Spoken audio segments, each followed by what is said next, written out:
well, believe it or not, we will finish the revelation of Jesus Christ today.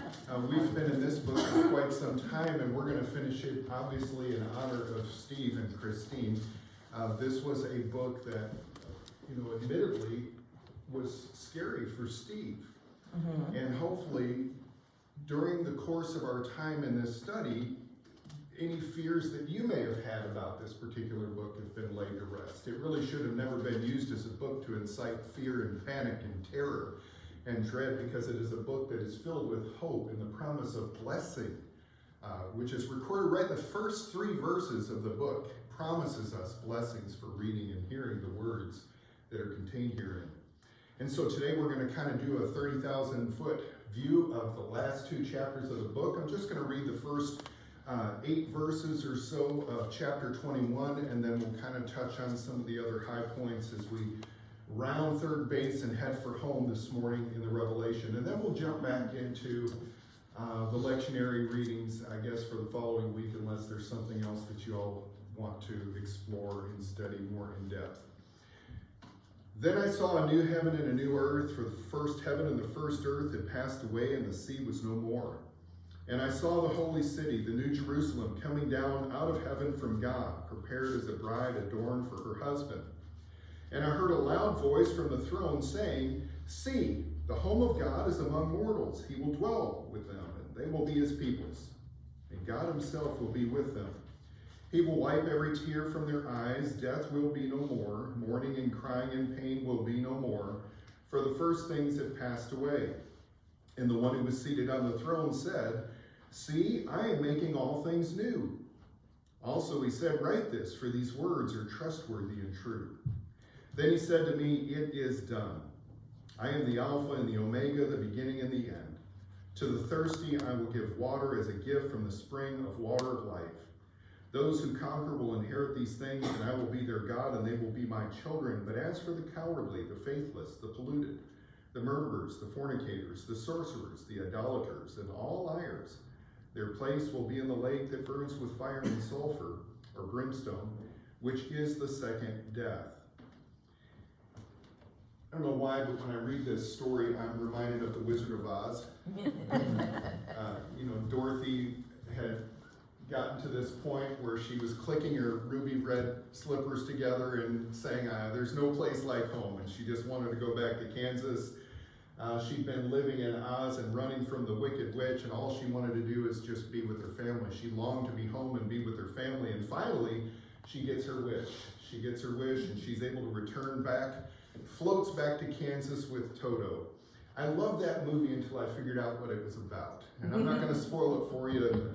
If you did not know that that was a political movie, I'm not going to spoil it any further than that. But we've kind of found ourselves living in our own version of Oz, on the run, it seems, at times from the Wicked Witch, and longing for this place called home. We just want to go back to that place that is absolutely perfect, and a place that is made for us all to dwell in. And so today we're rounding third, we're headed for home. We are drawing forward in hope for this vision that John describes for us in the closing chapters of the Revelation. We are looking forward to the new creation from which the Wicked Witch has no power at all. Reminds me of something N.T. Wright wrote in his book, Surprised by Hope, where he said the Bible is more than just a book of doctrines or a collection of proper moral commands. It is a book whose whole narrative is about the new creation, about resurrection, so that just as each of the Gospels ends with the raising of Jesus from the dead, and when Revelation ends with the new heavens and the new earth populated by God's people raised from the dead, it should come as no surprise. This is the fulfillment of what the story's been about all along. This is the story of the new heavens and the new earth, and we've been waiting for this point in the story since we began. The world as we know it is going to be changed, is what John is telling us, and the glory of God is going to make everything new. These first 8 verses here, I've used some of those verses as a closing benediction now for several months. As we close our services, I've read from verses 4 and 5 almost every week, just to prepare us for this time together. It's one of the most comforting portions of Scripture that we have. The one who sits on the throne promises to make all things new. There's no more suffering and death and sorrow. He wipes the tears from the eyes of the grieving. And we've noticed all along also that John has been using highly symbolic language throughout the Revelation so that there's no need for us to interpret any of this literally in a wooden sense. The struggle all along has been to try and understand what the symbols and the figurative language is pointing us to. And we've also learned as we study the Revelation that John has been drawing from various storylines from the Old Testament. We've noticed how he drew from the Exodus story, and he's drawn from Daniel and Ezekiel and Isaiah and elsewhere. Today, he's drawing from the storyline of Isaiah with talk of new heavens and a new earth. And incidentally, this promise of the new heavens and the new earth, it occurs in Isaiah chapter 51, and it builds all the way to chapter 66 in Isaiah. Just prior to that famous passage in Isaiah chapter 53 with the suffering servant, who the Lord was pleased to lay on him the iniquity of us all. He was bruised for our iniquities, and so on and so forth. But the 51st chapter of Isaiah begins to lay the groundwork for this new creation. Where in verse number 6 of Isaiah 51, the prophet calls them to lift up their eyes to the sky. Look to the earth beneath, for the sky will vanish like smoke, and the earth will wear out like a garment, and its inhabitants will die in like manner. But my salvation shall be forever, and my righteousness shall not wane. All along here, he's been preparing them for their escape from Babylonian exile. And John used Babylon in the Revelation as a metaphor to describe the Roman Empire. Peter did this as well in his epistles, where he sends greetings from Babylon. We know that he was in prison at the time in Rome. The world as they know it was going to change. They would come out of this land of bondage where they suffered political and economic injustice and oppression and violence and bloodshed at the hands of the Babylonians. They would be comforted by God, who promises to bring them everlasting joy. This is the storyline that John is drawing from in the book of Isaiah. Isaiah 51 verse 11 through 12, the ransomed of the Lord will return and come with joyful shouts to Zion. Everlasting joy will be on their heads, and they will obtain gladness and joy. Sorrow and sighing will flee away. I, even I, am he who comforts you. Who are you that are afraid of man who dies, and of the Son of Man who's made like grass? And so God, in an act of judgment, was going to bring about salvation and restoration. Judgment doesn't have to be simply retribution. It can also be restorative and redemptive. And so in Isaiah chapter 52, verse number 11, we get the beginning vision of this scene where God, we're told, bears his arm. He bears his arm in the sight of all the nations. It's a Hebrew idiom to describe this act that he's rolled up his sleeves and is getting ready to do a work. He's getting ready to do a great work. And what would that work be? Well, we're told from Isaiah 52, it leads right into the suffering servant. God's servant would prosper. He would be high and lifted up. He would be greatly exalted, but his appearance would be marred more than any man. He would sprinkle the nations, and kings would shut their mouths on account of him. He didn't have any majesty or form that anybody should be attracted to him. He would be despised and forsaken of men, a man of sorrows and acquainted with grief. He would bear the griefs of his people and carry their sorrows, and the Lord laid on him the iniquity of us all. And we're told, as a result of the anguish of his soul, many would be justified. And that is the paradox of the gospel. That is the paradox of the victory that's described for us, even in the Revelation, is that victory came through death and sacrifice, not through brute violence and force, like the Babylonians and the Romans administered during their time. And then on Isaiah 54 and 55, the people are called to rejoice over God's free offer of mercy and salvation. And God promises that even if the mountains are removed and the hills shake, God promises not to remove his loving kindness from them. If all of creation became uncreated, right, God's mercy and salvation would still remain. That's the language that we're drawing from as we read Revelation 21 and 22.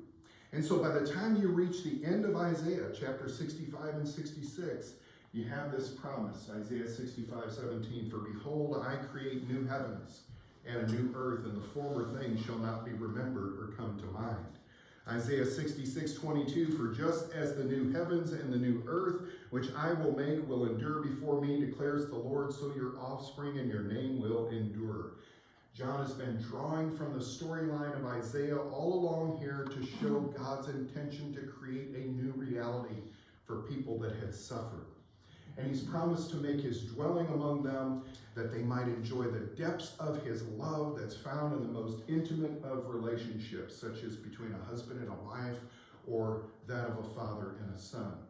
You have that vision of a new Jerusalem coming down out of heaven as a bride adorned for her wedding, and God makes his dwelling place there. And we're told that God himself, not a representative, but God himself will wipe every tear from their eye. No more sorrow, no more suffering, no more death, for the former things have passed away. Behold, I am making all things new. Write, for these words are faithful and true. What a wonderful vision of hope and promise and joy and something to be excited about, right? And in this new city, we're told, there will not be any trace of corruption from the old world, right? Verse number 8, it was kind of a tough verse for us to read in the midst of such beautiful and enduring promises of no more suffering. But that verse number 8 here, and we're going to have to make an interpretive choice real quick in this storyline, because we either have a contradiction or we have an opportunity to interpret symbols in something other than a literal wooden fashion. But notice what he says in verse number 8, the cowardly, the faithless, the polluted, the murderers, the fornicators, the sorcerers, idolaters, all liars.